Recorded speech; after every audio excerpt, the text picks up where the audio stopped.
In 1849, a man in England bet a rival £500 that he could prove the earth was flat. He built an experiment on a 6-mile stretch of canal. He measured a boat with a telescope. He was certain the curve of the earth would fail to appear. It didn't fail. The boat sank below the horizon, exactly as physics predicted. He lost. He never accepted it. Instead, he spent the next 30 years accusing the judges of fraud. Here's the part that should unsettle you. Educated Greeks knew the earth was round by 500 BC.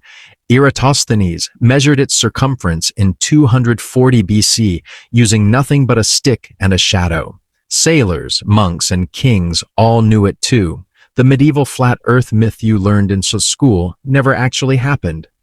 Historians call it the myth of the flat earth, and it was mostly invented in the 1800s by writers trying to make the past look stupid. So if almost nobody in history actually believed the earth was flat, why does the idea refuse to die? That question isn't really about geography. It's about what happens inside a human mind when it decides something, and then evidence arrives to say it's wrong. Psychologists have a name for this. Leon Festinger coined it in 1957.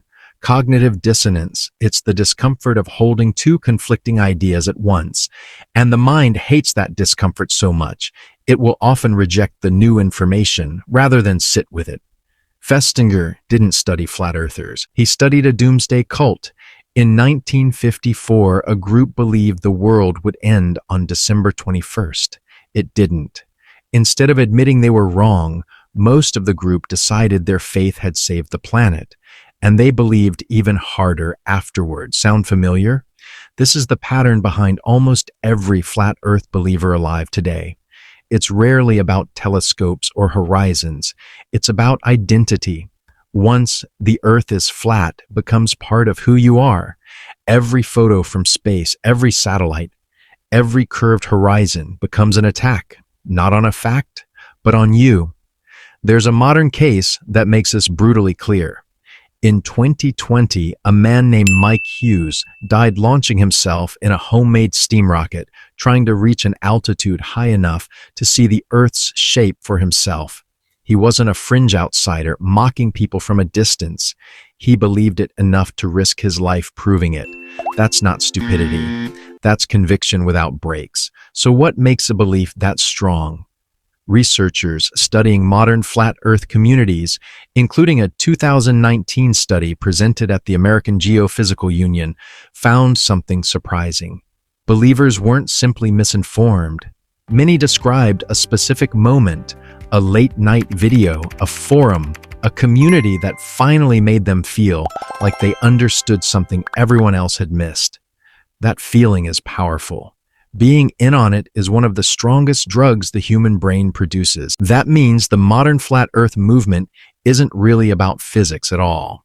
It's a case study in what happens when a persuasive community meets a mind already primed to protect its own beliefs. So we're left with a stranger question than we started with. It was never really about the shape of the planet. It was about the shape of belief itself, how it forms, how it hardens, and what it costs a person to let it go. Maybe that's the real reason this story refuses to disappear. Not because the earth might be flat, but because somewhere, quietly, all of us are still standing on a horizon we've never actually walked out to check. Subscribe, because the next story might change how you see something you use every single day. Like this video if it made you stop and think, comment below, and share this with someone who needs to hear it.